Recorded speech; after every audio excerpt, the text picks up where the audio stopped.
ومن سيئات أعمالنا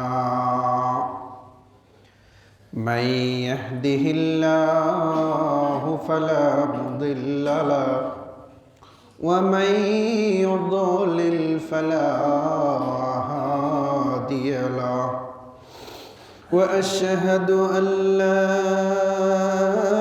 إله إلا الله وأشهد أن محمدًا عبده ورسوله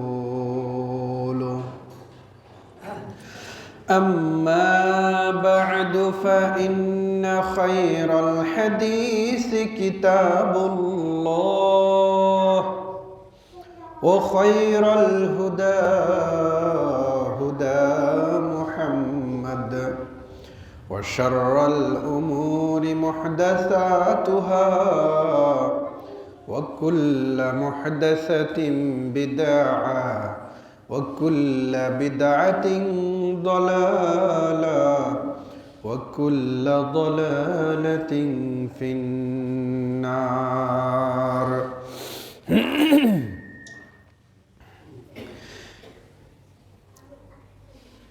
أما بعد فأعوذ بالله من الشيطان الرجيم بسم الله الرحمن الرحيم يا أيها الناس اتقوا ربكم الذي خلقكم من نفس واحدة وخلق منها زوجها وبث منهما رجالا كثيرا ونساء واتقوا الله الذي تساءلون به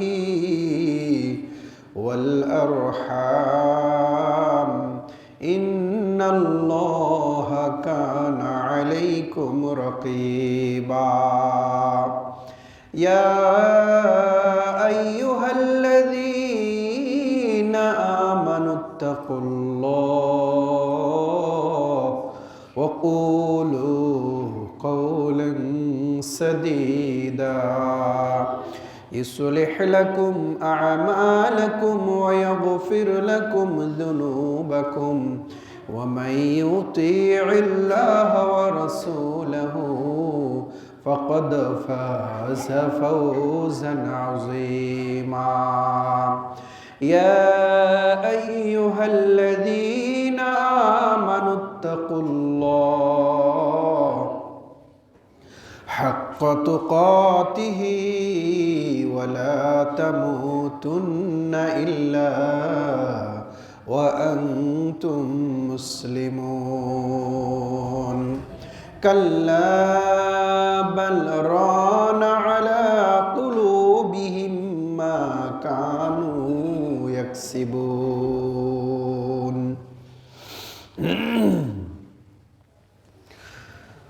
সকল প্রশংসা বিশ্বজগতের প্রতিপালক করুণাময় দয়ালু ক্ষমাশীল আল্লাহ সুবহানাহু ওয়া তাআলার জন্য আলহামদুলিল্লাহ। আল্লাহর দয়া এবং শান্তি প্রিয় নবী মুহাম্মদুর রাসূলুল্লাহ সাল্লাল্লাহু আলাইহি ওয়াসাল্লামের প্রতি। সম্মানিত উপস্থিত মুসল্লিবৃন্দ, জুমার খুতবাতে আজকে আপনাদের সামনে আল্লাহ সুবহানাহু ওয়া তাআলা বান্দাকে বিভিন্ন ওসিলায় ক্ষমা করেন এবং বান্দার পাপগুলোকে ক্ষমা করতে চান। বান্দা যেন পাপ হয়ে গেলে দ্রুত আল্লাহর কাছে তওবা ইস্তিগফারের মাধ্যমে নিজেদের পাপগুলোকে ক্ষমা করে নেন, এ বিষয়ে আপনাদের সামনে আজকে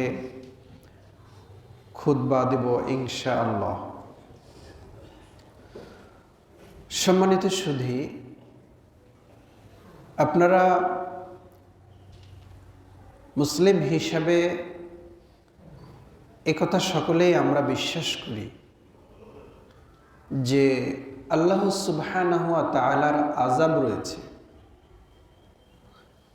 আল্লাহ সুবহানাহু ওয়া তাআলার ক্রোধ রাগ রয়েছে, আল্লাহ সুবহানাহু ওয়া তাআলার জালেমদের বিরুদ্ধে তার কঠোরতা রয়েছে। কিন্তু তার ক্রোধ রাগের চেয়ে তার মহব্বতটা বেশি, তার আযাবের চেয়ে তার শান্তি করুণা বেশি। যতটা তিনি কঠোর, আল্লাহর আনুগত্যশীল বান্দাদের উপরে বহুগুণে তিনি নরম ও কোমল, রউফুর রহিম, অত্যন্ত স্নেহশীল, মমতাবান।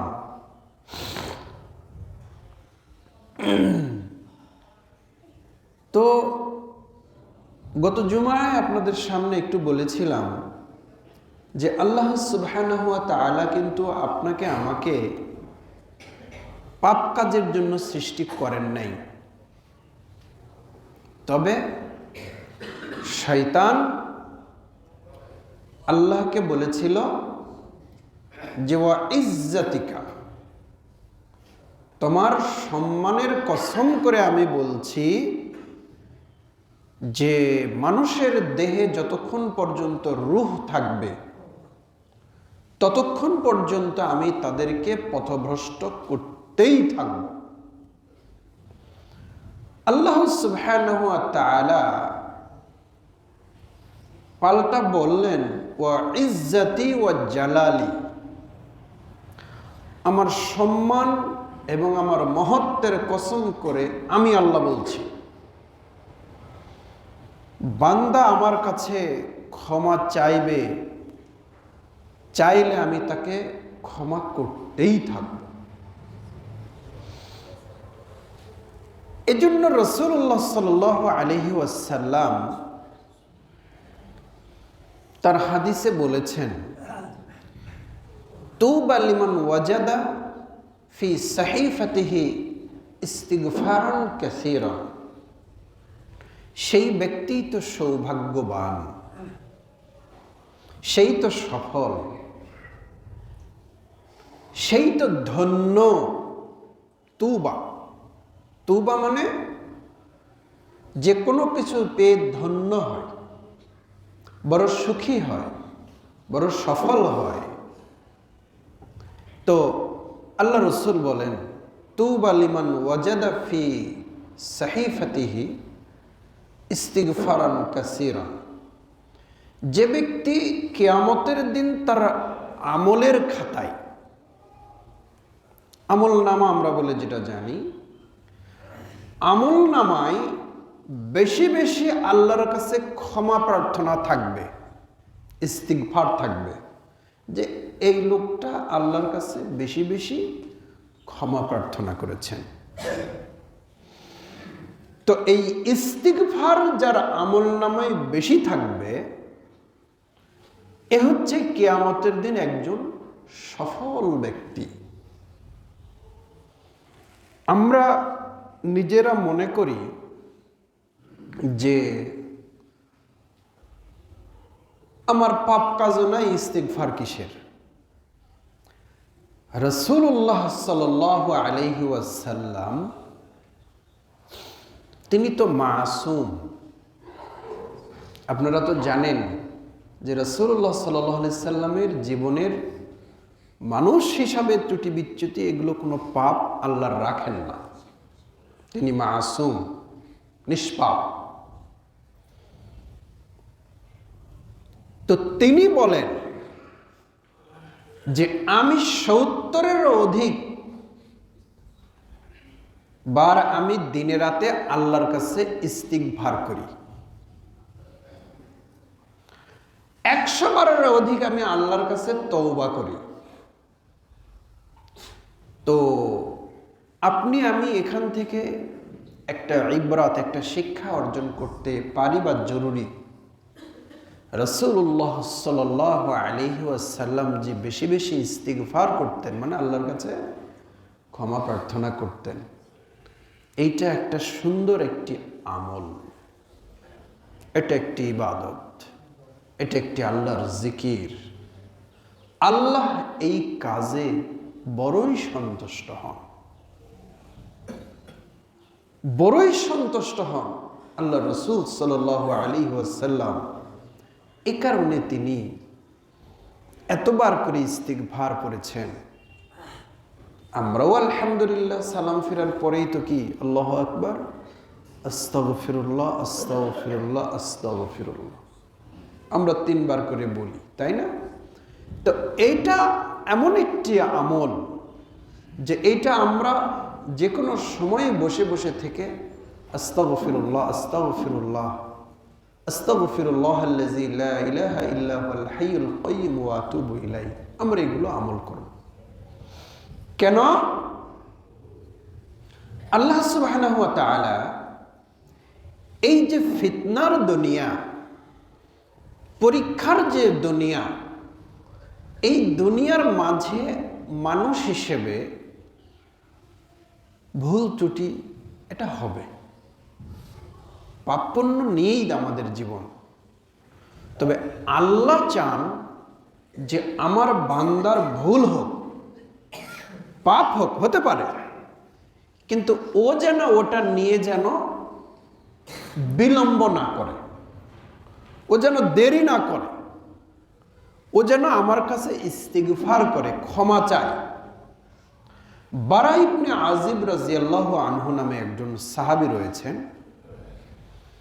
তো এক তাবেঈ তাকে জিজ্ঞাসা করেন যে হে রাসূলের সাহাবী, একটি আয়াত রয়েছে ওয়ালা তুলকু বিআইদিকুম ইলা তাহলুকা, সূরা বাকারার মাঝে, যে তোমরা তোমাদের নিজেদেরকে ধ্বংসের দিকে ঠেলে দিও না, নিজেকে ধ্বংসের মাঝে, নিজেই নিজেকে ধ্বংসের মাঝে ঠেলে দিচ্ছ, এটা যেন না হয়।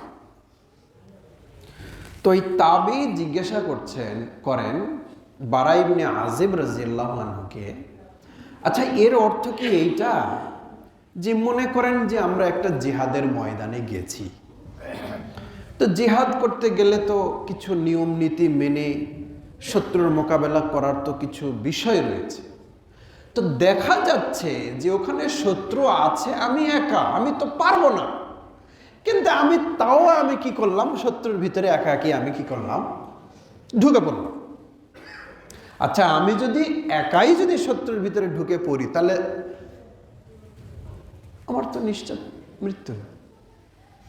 তো এভাবে কি আল্লাহ যে বললেন যে তোমরা নিজেকে ধ্বংসের মুখে ঠেলে দিও না, ফেলে দিও না, নিজেকে নিজেই ধ্বংসের মধ্যে নিজেকে নিক্ষেপ করো না, তো এর অর্থ কি এইটা যে কেউ শত্রুর ভিতরে একাই ঢুকে পড়েছে, যে শত্রু তাকে হত্যা করে ফেললো, বিষয়টাকে এভাবে নিজেকে শেষ করে ফেললো, এইটা? তখন বারা ইবনে আজিব রাদিয়াল্লাহু আনহু বলেন না, এটা না। তাহলে কি? এটা হলো মাইয়ুজনিবুজ জামবা ওয়া ইয়াকুলু লা ইয়াগফিরুল্লাহু লি। এইটা হলো ওই ব্যক্তির জন্য যে পাপ করে, পাপ হলো, এরপরে আবার ও বলছে কি আল্লাহ তো আমাকে ক্ষমা করবে না, মানে পাপ হওয়ার পরে আবার কি বলছে যে আল্লাহ তো আমাকে কি করবেন না, ক্ষমা করবেন না। আরে আল্লাহ তোমাকে ক্ষমা করবেন না, এই যে ধারণাটা তুমি রেখে আল্লাহর কাছে তওবা করলে না, তার মানে তুমি কি করলে, তুলকু বিআইদিকুম ইলা তাহলুকা, তুমি তো নিজেকে ওই ধ্বংসের মধ্যে তো ঠেলেই দিলে। আর আল্লাহ বললেন লা তুলকু আইদিকুম ইলা তাহলুকা, যে তুমি তোমার নিজেকে ধ্বংসের মধ্যে ঠেলে দিও না। তো প্রিয় সুধী, আল্লাহ সুবহানাহু ওয়া তাআলা ওয়ালা তুলকু বিআইদিকুম ইলা তাহলুকা দ্বারা বুঝিয়েছেন যে বান্দার পাপ হবে, কিন্তু এই পাপ থেকে সে যেন আল্লাহর কাছে ইস্তিগফার না করে নিজেকে ধ্বংস না করে। সম্মানিত উপস্থিতি, আল্লাহ রাব্বুল আলামিন দয়ালু, তিনি বান্দার উপরে বড় স্নেহশীল, করুণাময়। তো আল্লাহ রাসূল সাল্লাল্লাহু আলাইহি ওয়াসাল্লাম বলেছেন, মাইয়ুজনিবুজ যামবা, যে ব্যক্তি অথবা মা মিন আবদিন ইজনিবুজ যামবা কামা ক্বালা নবী সাল্লাল্লাহু আলাইহি ওয়াসাল্লাম, যখন কোনো বান্দা পাপ হয়ে যায়, ফাইহসিনুত তাহারাতা ওয়া ইয়াকুমু ওয়া ইউসাল্লি রাকাতাইন সুম্মা ইস্তাগফার, এরপর সে সুন্দর করে ওযু করে।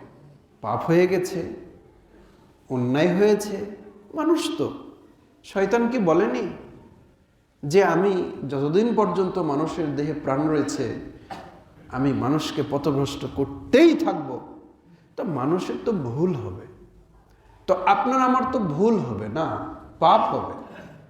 তো এই পাপের ব্যাপারে আল্লাহ সুবহানাহু ওয়া তাআলার নবী আমাদের প্রিয় রাসূল সাল্লাল্লাহু আলাইহি ওয়াসাল্লাম বলেন, মানুষের একটা পাপ হয়েছে, হ্যাঁ হবে, নিজের ভুল বুঝতে পারলো,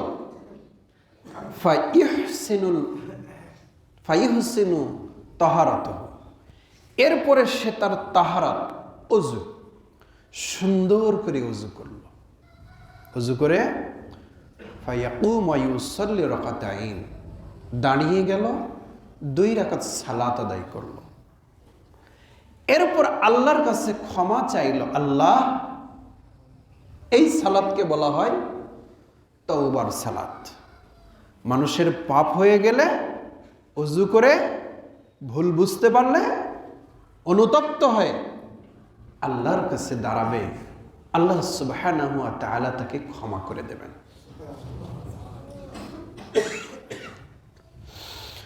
ওয়াল্লাযীনা ফাআলু ফাহিশাতান আও যালামু আনফুসাহুম,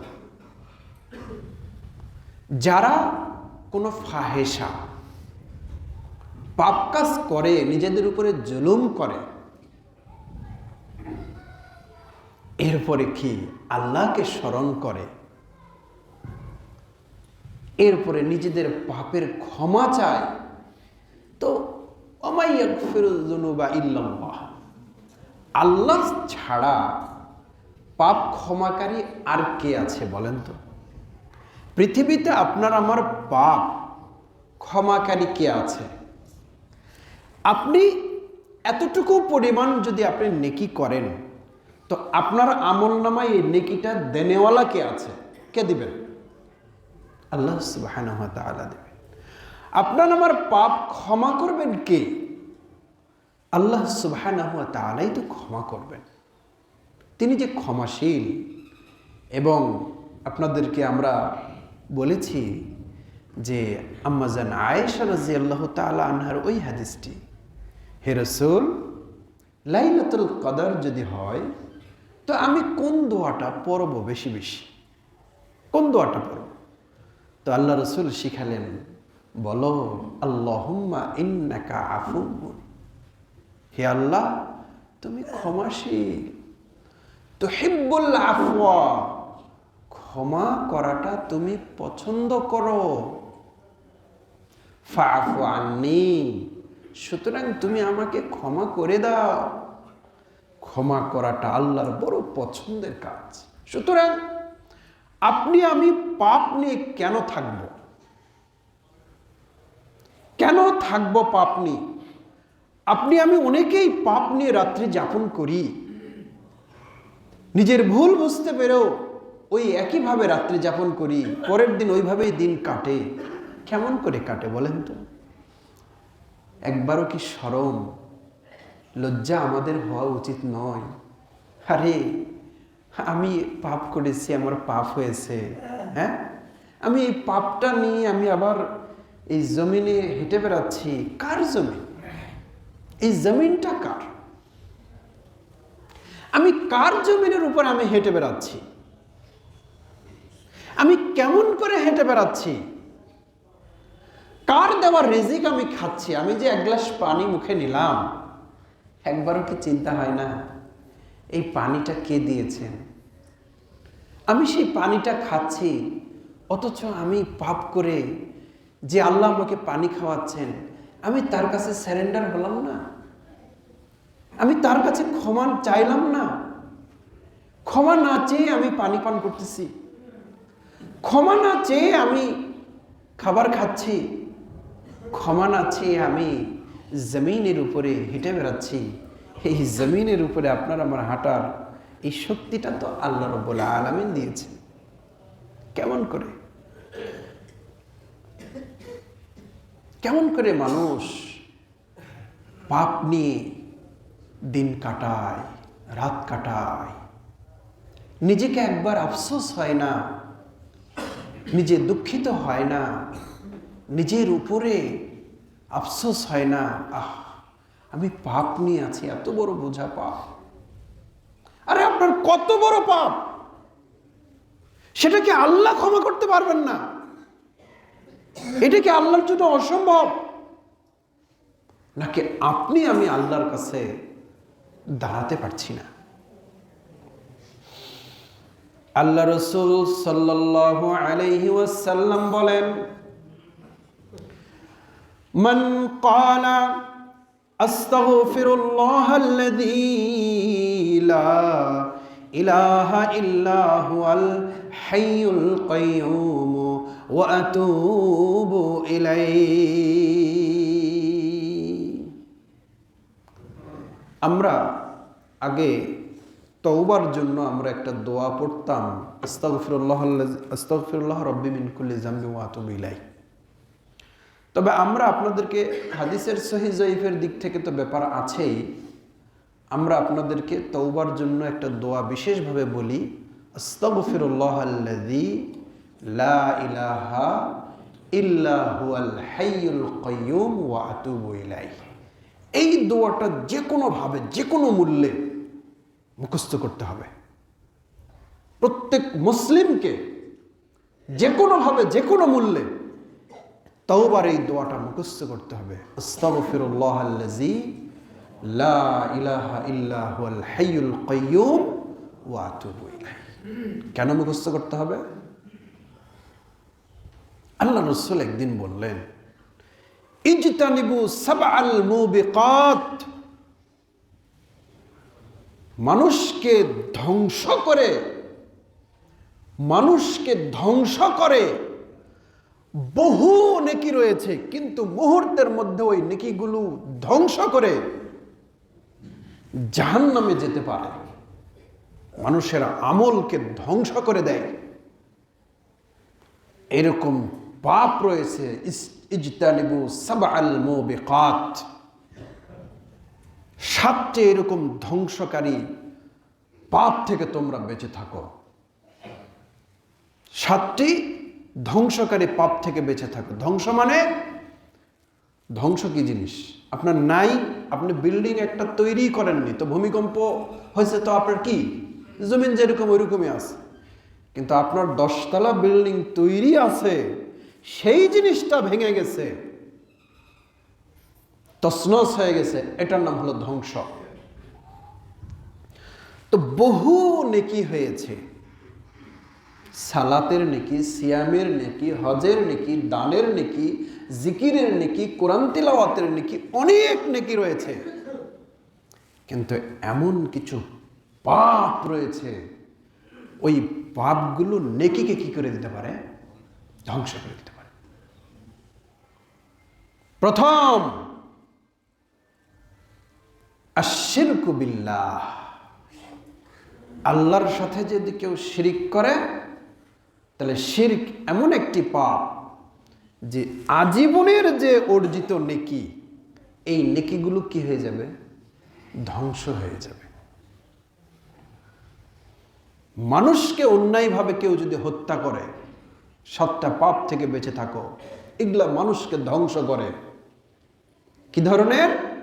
আল্লাহর সাথে শিরিক করা, অন্যায়ভাবে মানুষকে হত্যা করা, আকলুর রিবা, সুদ খাওয়া, আকলু মাল আল ইয়তিম, ইয়তিমের মাল আত্মসাৎ করা, অসহায় ইয়তিমের মাল আত্মসাৎ করা, ও তাওয়াল্লি ইয়াউমুজ যাহাফ, মুসলমানরা জিহাদের ময়দানে ঝাঁপায়ে পড়েছে, সামনে কাফের, মুমিনরা একদিকে, কাফেররা একদিকে। কোনো মুসলমান ভাইকে জিহাদের ময়দানে রেখে ও যদি পিছু টান দেয়, পলায়ে যায়, এটাকে বলা ইয়াউমুজ যাহাফ। মানে জিহাদের ময়দান থেকে ও কি হয়ে গেছে? ও পালিয়ে আসছে। এটা কি ধরনের পাপ? ইস্তানিবু সাবআল মুবিকাত, মানুষের অর্জিত নেকিকে ধ্বংস করে দেওয়ার মতো এটা হলো একটা পাপ।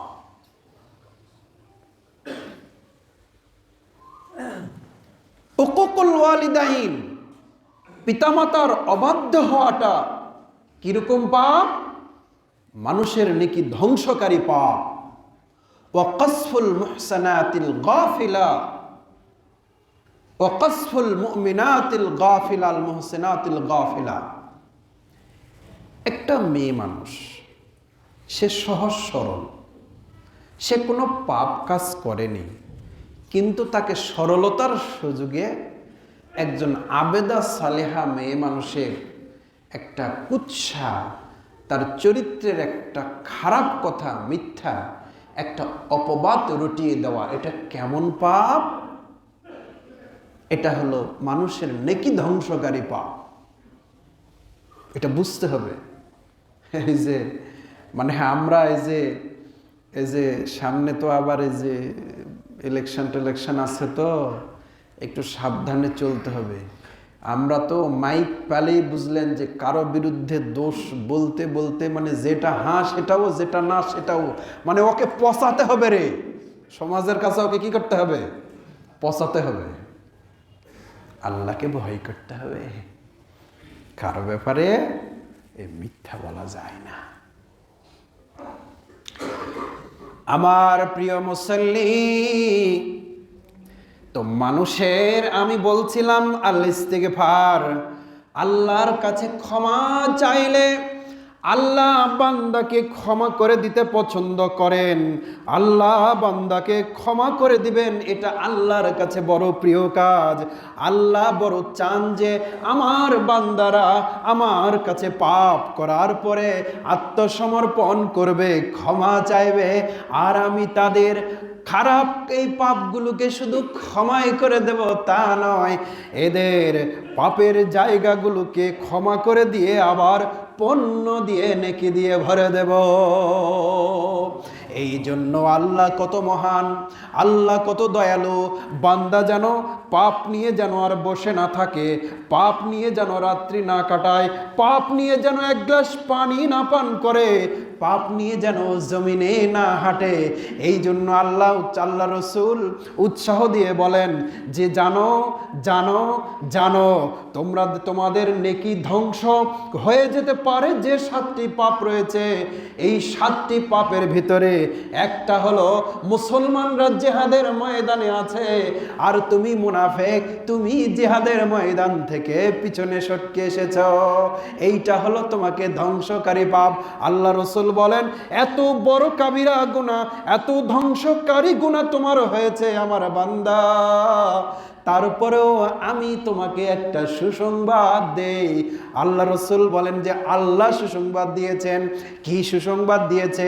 মান ক্বালা আস্তাগফিরুল্লাহাল্লাযী লা ইলাহা ইল্লা হুয়াল হাইয়ুল কাইয়্যুম ওয়া আতুবু ইলাইহি, যে বলে আস্তাগফিরুল্লাহাল্লাযী লা ইলাহা ইল্লা হুয়াল হাইয়ুল কাইয়্যুম ওয়া আতুবু ইলাইহি, একবার যে পাপ এটা অন্তর থেকে খালেস নিয়তে আমি পাপ করেছি, মনে রাখবেন প্রথম কথা আমি পাপ করেছি, স্বীকারোক্তি দিতে হবে, কারণ এটা স্বীকারোক্তি দেওয়াটাও ইস্তিগফারের একটা প্রথম কাজ। আবুল আকাবির জাম্বি সাইদুল ইস্তিগফারের ভিতরে একটা কথা আছে, আবু লাকা বিযামবি, আমি আমার পাপের ব্যাপারে আমি স্বীকৃতি দিচ্ছি, স্বীকার করছি, আল্লাহ আমি পাপ করেছি। 2, আমি লজ্জিত, এটা আমার ভুল হয়েছে, আমি লজ্জিত, এটা আমার ভুল হয়েছে। 3, এই পাপ আমি করব না। 4, তুমি আমাকে ক্ষমা করে দাও, তুমি আমাকে ক্ষমা করে দাও। আল্লাহ রাসূল বলেন, পাপ হওয়ার পরে যখন এই 4টি কথাকে সামনে রেখে যখন কোনো বান্দা বলে আস্তাগফিরুল্লাহাল্লাযী লা ইলাহা ইল্লা হুয়াল হাইয়ুল কাইয়্যুম ওয়া আতুবু ইলাইহি, এই কথা বলার সাথে সাথে আল্লাহ রাব্বুল আলামিন জিহাদের ময়দান থেকে মুজাহিদরা, সাহাবীরা, নবী সাল্লাল্লাহু আলাইহি সাল্লাম, সাহাবীগণ, মুজাহিদগণ জিহাদ করছে, ওখান থেকে তুমি পালায়ে আসছো, যত বড় পাপ করেছো, এত বড় পাপ হয়েছে তোমার, তারপরেও তুমি এই দোয়া পড়ো, আমি আল্লাহ তোমাকে ক্ষমা করে দেব।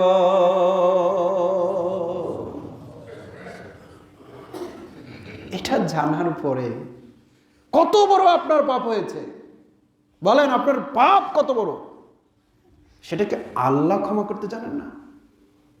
আল্লাহ ক্ষমা করতে পারবেন না? তো প্রিয় সুধী, আপনি আমি পাপ নিয়ে কেমন করে সময় কাটায়? ইমানদাররা পাপ নিয়ে সময় কাটাতে পারে না। এটা ইমানদারদের এটা বৈশিষ্ট্য হবে না। পাপ হবে, কিন্তু পাপ নিয়ে বসে থাকা যাবে না। আল্লাহর কাছে তওবা ইস্তিগফার করতে হবে, ক্ষমা চাইতে হবে, নিজের পাপের ব্যাপারে স্বীকৃতি দিতে হবে যে আল্লাহ এটা আমার ভুল হয়েছে। আল্লাহ দয়ালু। এজন্য আমরা আপনাদেরকে এ কথাটা বারবার বলি যে এই পৃথিবীতে আপনি আমি যে চলাফেরা যে করি, যে জমিনের উপরে যে আপনি আমি চলাফেরা করি, এইটা হলো পরীক্ষার জায়গা, এটা ধোঁকার জায়গা, এটা ভুল প্রবঞ্চনার জায়গা। বহু কিছু সমস্যা অসুবিধা নিয়ে আপনাকে আমাকে চলতে হয়। আপনি মোটর সাইকেল নিয়ে যদি রাস্তায় বের হন, তাহলে আপনার কত জিনিস চিন্তা করে মোটর সাইকেলটা চালানো লাগে, হ্যাঁ? কিন্তু যেতে তো হবে আপনাকে, রাস্তাও সোজা, কিন্তু সোজা রাস্তা হওয়ার পরেও দেখবেন যে বিপরীত দিক থেকে কোনো গাড়ি আসছে কিনা, আবার আমার পিছন দিক থেকে আমার চেয়ে বেশি গতি নিয়ে কেউ যাচ্ছে কিনা, আবার সামনে দিয়ে কোনো বকরি, কোনো ছোট মানুষ, কোনো বয়স্ক মানুষ বা কোনো বড় মানুষই হয়তো ডানে বামে না দেখেই সামনে দিয়ে দৌড় মারতেছে কিনা। প্রত্যেকটা সময় আপনাকে কতটা সচেতন থেকে আপনাকে রাস্তায় চলতে হয়। এটা তো চলা, আপনি রাস্তা পার তো হবেন, তখন কি করবেন? কত ভাবে আপনাকে সচেতন থেকে, সতর্ক থেকে আপনাকে আমাকে রাস্তা পার হতে হয়। এটা হলো একটি উদাহরণ। এটাই মনে করবেন যে রাস্তা যেতে হবে এখান থেকে জয়পুরহাট, যাওয়াও লাগবে, এটা সঠিক, রাস্তাও আছে, এটাও সঠিক, কিন্তু রাস্তায় বিপদও আছে, এটাও সঠিক। এগুলোকে সতর্ক সাবধানতার মাধ্যম দিয়ে আপনাকে আমাকে যেতে হবে। তো আল্লাহ সুবহানাহু ওয়া তাআলা মনে করেন দুনিয়াটা এরকম করে সাজিয়েছে। একটা উদাহরণ,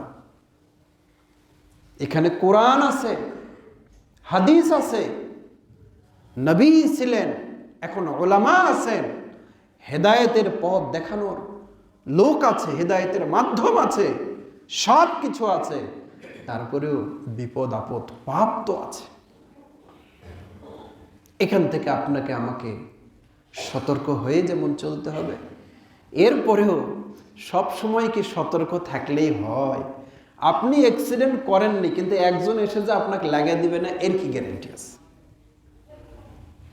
মানুষ কখন অ্যাক্সিডেন্ট করে আবার কখনো অ্যাক্সিডেন্টে পড়ে।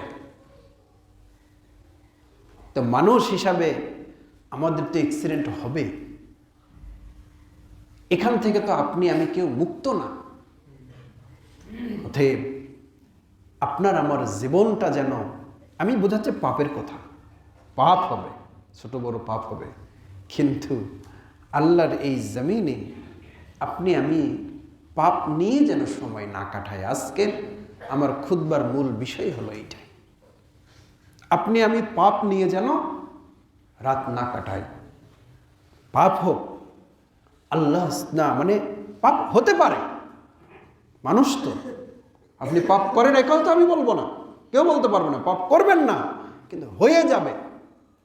হয়ে গেলে এটা নিয়ে দেরি করা যাবে না। আল্লাহ রব্বুল আলামিন তার রহমতের দরওয়াজা আপনার আমার জন্য খুলে রেখেছে। আল্লাহ সুবহানাহু ওয়া তাআলা গফুরুর রহিম, তিনি যেমন ক্ষমাশীল তেমন তিনি আবার দয়ালু। তিনি শুধু ক্ষমাই করেন না, তিনি আবার বান্দাকে আবার রহমতের চাদর দিয়ে আবার ঢেকে নেন।